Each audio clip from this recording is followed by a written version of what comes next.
अर्जुन ने, क्योंकि अपनी बहन से शादी हिंदू धर्म में भाई बहन का रिश्ता बहुत पवित्र माना जाता है और इनकी कभी आपस में शादी नहीं होती, लेकिन महाभारत में अर्जुन ने अपनी बहन से शादी की थी और इससे जुड़ी कहानी बहुत कम लोगों को पता है। महाभारत के अनुसार सुभद्रा श्री कृष्ण की बहन थी और अर्जुन उनकी बुआ कुंती के पुत्र थे। ऐसे में अर्जुन और सुभद्रा रिश्ते में फू फेरे और ममेरे भाई बहन हुए। शूद्र के रूप और बुद्धि की तारीफ सुनकर अर्जुन को सुभद्रा से प्रेम हो गया। अर्जुन ने सुभद्रा के सामने विवाह का प्रस्ताव रखने की सोची। तब भगवान श्री कृष्ण ने अर्जुन को बताया कि सुभद्रा वासुदेव और रोहिणी की संतान है, इसलिए वह उनकी सगी बहन नहीं है। द्रौपदी से ज्यादा सुभद्रा से क्यों प्यार करते थे अर्जुन? महाभारत में अर्जुन की 4 पत्नियों का जिक्र मिलता है। द्रौपदी, उलूपी, चित्रांगदा और सुभद्रा। चारों पत्नियों में से अर्जुन अपनी 2 पत्नियों द्रौपदी और सुभद्रा के साथ रहे। सुभद्रा कृष्ण की बहन थी। भगवान श्री कृष्ण ने अर्जुन के सारथी की भूमिका निभाई थी। जब अर्जुन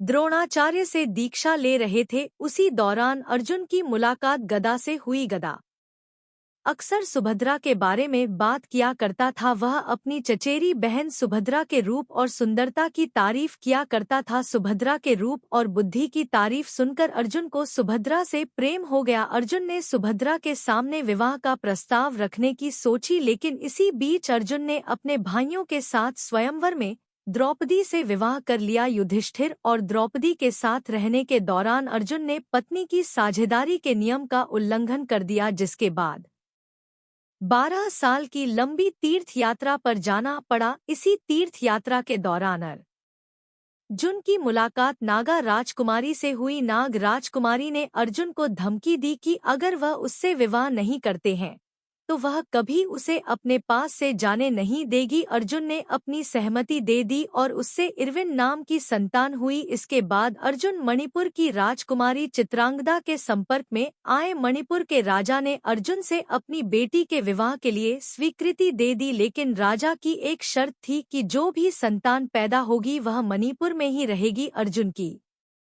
पत्नी और पुत्र बाबरू बहाना दोनों मणिपुर में ही रहे, जबकि अर्जुन ने अपनी यात्रा जारी रखी। अर्जुन द्वारका पहुंचे, जहां श्री कृष्ण से मुलाकात होनी थी। अर्जुन को अपने वर्षों पुराने प्रेम सुभद्रा को भी ढूंढने की इच्छा थी। अर्जुन ने यति का रूप धारण किया और द्वारका पहुंच गए। हालांकि किसी ने अर्जुन को नहीं पहचाना, लेकिन श्री कृष्ण को एहसास हो गया कि अर्जुन पहुंच गए हैं।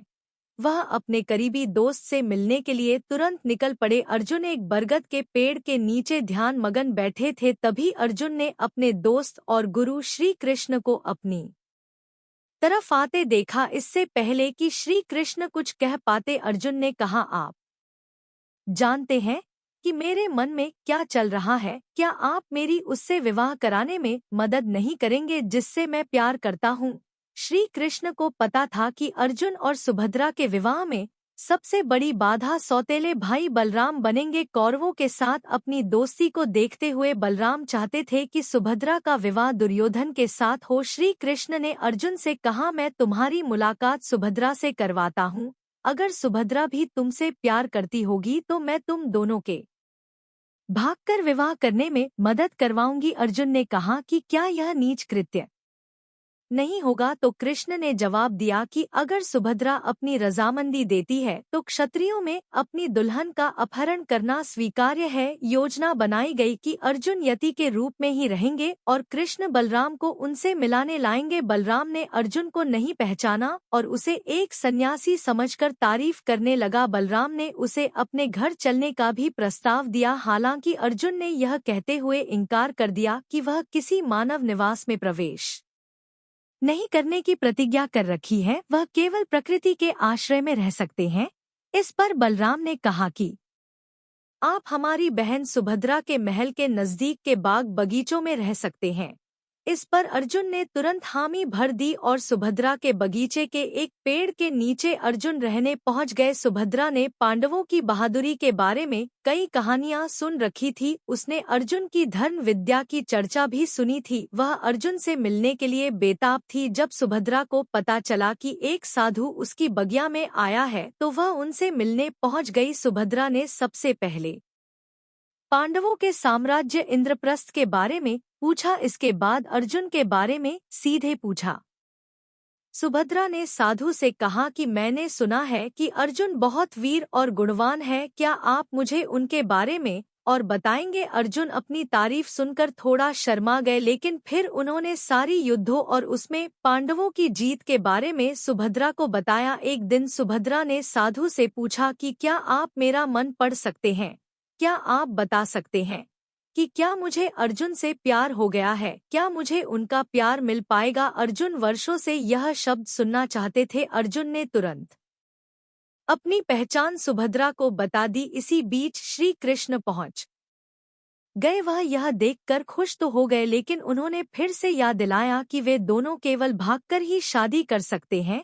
कृष्ण ने कहा, मैं तुम्हें अपना रथ दे दूंगा। सुभद्रा रोज रुद्र मंदिर में दर्शन करने जाती है, वहीं से तुम उसे अपने साथ इंद्रप्रस्थ लेते जाना। सब कुछ योजना के मुताबिक हो रहा था, लेकिन सुभद्रा के साथ कुछ अंगरक्षक ने अर्जुन को पहचान लिया और सबको आगाह कर दिया। बलराम ने जब सुना कि उसकी बहन का अपहरण करने की कोशिश की गई है तो वह पूरे इंद्र और पांडव साम्राज्य को तबाह कर देना चाहता था। तब श्री कृष्ण ने बलराम को बताया कि इसमें कुछ भी क्षत्रिय धर्म के खिलाफ नहीं है। आखिरकार बलराम ने इस विवाह को अपनी स्वीकृति दे दी। इंद्रप्रस्थ पहुंचते ही अर्जुन सुभद्रा की तरफ मुड़े और कहने लगे, तुम द्रौपदी के बारे में जानती होगी और तुम्हें यह भी पता होगा कि उसने कहा है कि वह जब तक वह जीवित रहेगी तब तक कोई और पांडव पत्नी इंद्रप्रस्थ में नहीं रह सकती है। हम दोनों तभी साथ रह सकते हैं जब द्रौपदी इसकी स्वीकृति दे। सुभद्रा ने द्रौपदी से मुलाकात की। वह साधारण वस्त्रों में पहुंची और कहा, मैं सुभद्रा हूँ। मैं एक ग्वालन और कृष्ण की सौतेली बहन हूँ। द्रौपदी के मन में श्री कृष्ण के लिए बहुत श्रद्धा थी। द्रौपदी ने सुभद्रा को तुरंत गले लगा लिया। कुछ दिनों बाद जब दोनों के बीच अच्छी दोस्ती हो गई तो सुभद्रा ने अर्जुन के प्रति अपने प्रेम को जाहिर कर दिया। यह सुनकर द्रौपदी स्तब्ध रह गई, लेकिन द्रौपदी ने महसूस किया कि अर्जुन की खुशी सुभद्रा के साथ रहने में है। इसके बाद द्रौपदी ने अर्जुन और सुभद्रा को अपना आशीर्वाद दिया और दोनों साथ रहने लगे। जय श्री कृष्ण। दोस्तों, आपको यह जानकारी कैसी लगी कृपया कमेंट करके जरूर बताएं। वीडियो पसंद आया हो तो लाइक करें और ऐसी ही और भी बहुत सारी कहानियों को सुनने के लिए चैनल को सब्सक्राइब जरूर करें। धन्यवाद।